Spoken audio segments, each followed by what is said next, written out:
തൊടുപുഴക്കാരെ 2 ദിവസമായിട്ട് ഒരാൾ പറ്റിക്കുകയാണ് കേട്ടോ. 2 അല്ല 3 ദിവസമായിട്ട്. പിന്നെ തൊടുപുഴ എന്ന് തന്നെ പറയാൻ പറ്റില്ല. കുടയത്തൂരുകാരെ 2 ദിവസമായിട്ട് ഒരാൾ പറ്റിക്കുക. ആരാന്ന് മനസ്സിലായോ? മഴ. നല്ല അടിപൊളി മഴക്കാറും ഇടിയും കാറ്റൊക്കെ വരുന്നുണ്ട്. പക്ഷെ മഴ പെയ്തില്ല. അങ്ങനെ ഇന്ന് അങ്ങേര് വന്നേക്കാണ് കേട്ടോ. നന്നായിട്ട് മഴ പെയ്തിട്ടുണ്ടായിരുന്നു. പക്ഷേ മഴേനേലും കൂടുതൽ ഇടിയായിരുന്നു കേട്ടോ. അപ്പോൾ ഒന്ന് ജസ്റ്റ് മഴയുടെ ഒരു വീഡിയോ എടുക്കാൻ പോയ എന്നെ ഏട്ടൻ പറഞ്ഞു നല്ല ഇടിയാണ് അകത്തേക്ക് കയറിക്കോന്ന് പറഞ്ഞപ്പോൾ ഞാൻ ജനലൊക്കെ തുറന്ന് ജനലിൻ്റെ ഇടയ്ക്കോടെ വീഡിയോ എടുക്കാൻ വേണ്ടിയിട്ട് നോക്കുക. പക്ഷേ അതിനിടയ്ക്ക് ഏട്ടൻ വന്നിട്ട് പറഞ്ഞു ഇടി ആ ജനലിൻ്റെ കമ്പിക്കൂടെ വല്ല ഇറക്കമൊക്കെ അടിക്കും ഇങ്ങോട്ട് മാറി നിൽക്കാൻ പറഞ്ഞപ്പം അത് ഞാൻ പകുതി വഴിയായിട്ട് നിർത്തിയിട്ട് അകത്തേക്ക് പോയിട്ടോ. പക്ഷേ പെട്ടെന്ന് മഴ കണ്ടപ്പോൾ ഉള്ള സന്തോഷം ഭയങ്കര ഇതായിരുന്നു. കാരണം എന്ത് ചൂടായിരുന്നു, അയ്യോ. പക്ഷേ മഴ പെയ്തപ്പോൾ കുറച്ചൊരാശ്വാസം ആ പുറത്തൊക്കെ നിൽക്കുമ്പോൾ കിട്ടി കേട്ടോ. അപ്പം ഞാൻ എന്തായാലും ഈ മഴയത്തൊരു കാപ്പി കുടിക്കാമെന്നൊക്കെ വിചാരിച്ച് പോയി ഒരു കാപ്പിയൊക്കെ ഇട്ടു. അതിനുശേഷം നോക്കിയപ്പോഴത്തേക്കും മഴ അത്യാവശ്യം ഒന്ന് കുറഞ്ഞു. എന്നാൽ പോലും ജനലൊക്കെ തുറന്നിട്ടപ്പോൾ നല്ല കാറ്റൊക്കെ ഉണ്ടായിരുന്നു കേട്ടോ. അങ്ങനെ അടുക്കളയിൽ നിന്ന് ഞാനങ്ങനെ കാപ്പിയൊക്കെ വെച്ച് അതിനിടയ്ക്ക് എന്താ കഴിക്കാനുള്ളത് നോക്കിയപ്പോൾ മാഗി ഉണ്ടായിരുന്നു കേട്ടോ. പക്ഷേ എനിക്ക് ഈ കട്ടൻ കാപ്പി കട്ടൻ ചായയുടെ കൂടെ അങ്ങനെ ഹെവി ആയിട്ടുള്ള ഐറ്റംസിനേക്കാളും ഇങ്ങനെ കുഞ്ഞു കുഞ്ഞു സാധനങ്ങളായി കൂടുതൽ ഇഷ്ടം. മിച്ചർ പക്കാവട അങ്ങനെയുള്ളതൊക്കെ കേട്ടോ. അപ്പോൾ നോക്കിയപ്പോൾ മിച്ചറും നുറുക്കും ഉണ്ടായിരുന്നു. അപ്പോൾ അത് രണ്ടും കൂടി വെച്ചിട്ട് കട്ടൻ കാപ്പി കുടിക്കാമെന്ന് വെച്ചു.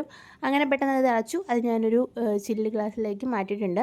ഗ്ലാസ് കപ്പാണ് കേട്ടോ. ഇതിൻ്റെ ലിങ്ക് ഞാൻ ഇവിടെ സൈഡിൽ കൊടുക്കാം. നല്ല രസമുണ്ട് അതിൽ കാപ്പി കുടിക്കാൻ വേണ്ടിയിട്ട്. നിങ്ങൾ ആർക്കെങ്കിലും ആവശ്യമുണ്ടെങ്കിൽ വാങ്ങിച്ചു കേട്ടോ. നല്ല സൂപ്പർ നല്ല ക്വാളിറ്റിയുള്ള നല്ല ഗ്ലാസ്സുകളാണ്. അപ്പോൾ ഞാൻ ചായ വെക്കാൻ പോയപ്പോൾ മഴ കണ്ടുകൊണ്ടിരുന്നപ്പോൾ എന്നെ വഴക്ക് പറഞ്ഞ ആൾ ഞാൻ ചായ വെച്ചിട്ട് കാപ്പി വെച്ചിട്ട് വന്നപ്പോഴത്തേക്കും അവിടെ കിടന്ന് ഉറങ്ങിയിട്ടുണ്ടായിരുന്നു കേട്ടോ. പിന്നെ ഞാൻ അവിടുന്ന് എഴുന്നേൽപ്പിച്ച് കാപ്പിയൊക്കെ കൊടുത്തു. ഈ മഴയത്ത് കാപ്പി കുടിക്കാൻ അല്ലെങ്കിൽ നല്ല രസമല്ലേ. എനിക്ക് ഭയങ്കര ഇഷ്ടം ഈ മഴയുള്ള സമയത്ത് ഇങ്ങനെ കാപ്പി അല്ലെങ്കിൽ ചായയൊക്കെ കുടിക്കാൻ വേണ്ടിയിട്ടോ. അതും കട്ടൻ കാപ്പി കട്ടൻ ചായയോട് കൂടുതലൊരു അഡിക്ഷൻ. എല്ലാവർക്കും അങ്ങനെ തന്നെ ആയിരിക്കുമല്ലോ അല്ലേ. അങ്ങനെ ഞങ്ങൾ കാപ്പിയൊക്കെ കുടിച്ചു. നല്ല കാപ്പിയായിരുന്നു കേട്ടോ. ഞാൻ ഉണ്ടാക്കിക്കൊണ്ട് പറയല്ല, നല്ല കാപ്പിയായിരുന്നു.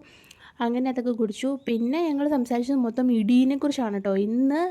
കഴിഞ്ഞ 2 ദിവസം മഴ പെയ്തില്ലെങ്കിലും ചെറുതായിട്ടൊക്കെ ഇടിയും മിന്നലും ഉണ്ടായിരുന്നു. ഇന്ന് പക്ഷേ മഴ ഉണ്ടായിരുന്നു. അതിൻ്റെ കൂടെ ഭയങ്കര ഇടി, ഈ മാലപ്പടക്കം തുടരെയുള്ള ഇടി, അതും ഭയങ്കര ഒച്ചയിൽ.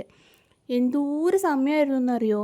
നിങ്ങളുടെയൊക്കെ നാട്ടിൽ ഇങ്ങനെ ഇന്ന് മഴ പെയ്തിട്ടുണ്ടോ എന്നൊന്ന് പറയണം കേട്ടോ. അതും ഇതുപോലെ ഇടി. ഇന്നത്തെ ഇടിയിൽ എന്തെല്ലാം നാശനഷ്ടങ്ങൾ സംഭവിച്ചിട്ടുണ്ടായിരിക്കും എന്നൊക്കെ ഞാനിങ്ങനെ ഏട്ടൻ്റെ അടുത്ത് സംസാരിക്കുമായിരുന്നു.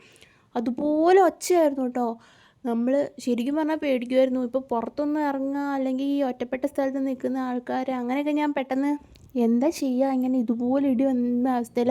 അപ്പോഴേക്കും ഇടിയും മഴയൊക്കെ കുറഞ്ഞു കേട്ടോ. അപ്പോൾ ഇന്ന് എല്ലാവരുടെയും നാട്ടിൽ മഴ പെയ്തൊന്ന് കമൻറ്റ് ചെയ്യണേ. ഇന്നത്തെ വീഡിയോ ഇത്രയുള്ളൂ. ടാറ്റാ.